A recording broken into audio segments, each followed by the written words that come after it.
दोस्तों, आरती सौरभ सहदेव चैनल पर आपका एक बार फिर से स्वागत है। तो आज हम फिर से लेकर आए हैं आपके लिए एक नई कहानी। तो आज की कहानी है हमारी ठगों की करतूत। तो चलिए दोस्तों, कहानी को हम शुरू करते हैं। दिल्ली में एक ईमानदार साहूकार रहता था। एक बार दो ठग सेठ के भेष में उसके पास आए और साहूकार से बोले, हम दोनों कुछ जेवरात बेचना चाहते हैं। आपसे निवेदन है कि आप उन्हें बिकवा दें, आपकी बड़ी कृपा होगी। साहूकार छल कपट से परे एक सरल स्वभाव का व्यक्ति था। उसने उत्तर दिया, जब तक मैं इन जेवरातों को खरीदारों को दिखाकर उनसे बातचीत ना करूं, तब तक मैं आपको नहीं कह सकता कि ये बिकेंगे या नहीं। इसलिए आपको इन जेवरातों को मेरे पास छोड़ना होगा। कल दोपहर तक ग्राहकों से बात कर मैं आपको जानकारी दे दूंगा। सेठ के रूप में आए ठग बोले, आप बेझिझक इन जेवरातों को अपने पास रखें, पर एक बात का ध्यान रखें कि जब हम दोनों एक साथ इन जेवरातों को लेने आए तब ही उन्हें लौटाइएगा, एक के आने पर मत लौटाइएगा। साहूकार ने कहा, ऐसा ही होगा। ठग जेवरात साहूकार के हवाले कर वहां से आगे बढ़ गए। 70 गज का फासला तय करने के बाद उनमें से एक साहूकार के पास आया और बोला, हम ये जेवरात आपसे पास नहीं छोड़ना चाहते। आप कृपया कर इन्हें वापस दे दीजिए। हम लोग कल दोपहर फिर आपकी सेवा में हाजिर हो जाएंगे। साहूकार ने पूछा, आपके दूसरे साथी कहाँ हैं? उस ठग ने उंगली से अपने दूसरे साथी की ओर इशारा कर साहूकार को बतलाया, उस तिराहे पर मेरा दूसरा साथी अपने एक मित्र से वार्तालाप कर रहा है। उसके कहने पर ही मैं आपके पास आया हूँ। साहूकार ने भी जब दूसरे ठग को तिराहे पर खड़ा देखा तो उसने विश्वास कर पहले ठग को जेवरात वापस कर दिए। वह ठग जेवरात लेकर चला गया। कुछ समय बीता तो दूसरा ठग साहूकार के पास आया और जेवरात मांगने लगा। इस पर साहूकार बोला, जब आप तिराहे पर अपने मित्र से वार्तालाप कर रहे थे तब आपका दूसरा साथी आया और वह जेवरातों को ले गया।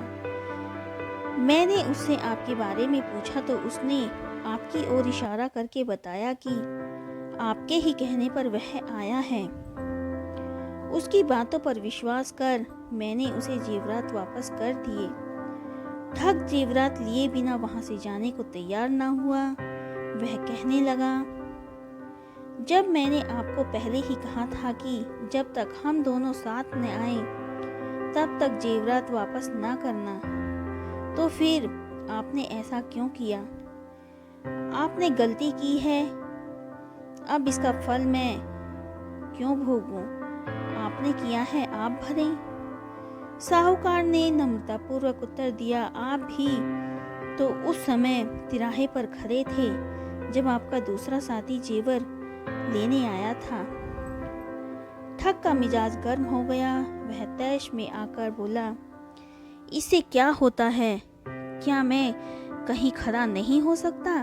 मैंने तो उसे जेवरात लेने भेजा ही नहीं था। दोनों का वाद विवाद बढ़ता चला गया। ठग किसी तरह से भी बिना जेवरात के मानने को तैयार न था।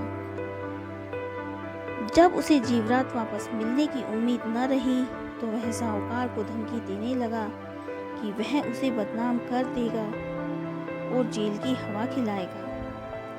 साहूकार ने कहा, जो जी में आए वो करो। ठग ने शीघ्र ही जाकर बादशाह अकबर के यहाँ न्याय की दरख्वास्त की। अकबर के इस प्रकरण के निपटारे की जिम्मेदारी बीरबल को सौंपी। बीरबल ने आदेश का पालन करते हुए साहूकार को बुलवाया।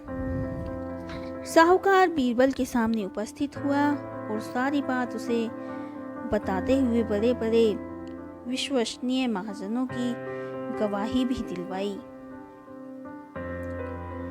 बीरबल को तब यकीन हो गया कि ठग का दावा झूठा है। वह ठग से बोला, जब यह बात तय हुई थी कि तुम और तुम्हारा साथी एक साथ जेवरात लेने आओगे, तब ही साहूकार तुम्हें जेवरात वापस देगा। फिर तुम अकेले क्यों आए हो? तुम्हारा दूसरा साथी कहाँ है? ठग को कोई जवाब देते नहीं बना। तब बीरबल ने साहूकार को आज्ञा दी, जाओ अब दोनों साथ आए, तब इन्हें मेरे पास ले आना। अकेले आए तो भी लाना। ठग समझ गया कि अब इसकी कोई चालाकी नहीं चलेगी। लाचार होकर वह वापस चला गया और फिर कभी साहूकार के पास नहीं आया। साहूकार इस न्याय से बहुत खुश हुआ। अकबर भी मन ही मन बीरबल की बुद्धि की प्रशंसा की। तो दोस्तों, आज की कहानी हमारी यहीं पर समाप्त होती है। आज की कहानी आपको हमारी कैसी लगी, हमें कमेंट करके ज़रूर बताएं। अगर आपको हमारी कहानी पसंद आई हो तो उसे ज़्यादा से ज़्यादा लाइक और शेयर करें और हमारे चैनल को सब्सक्राइब करना ना भूलें। धन्यवाद।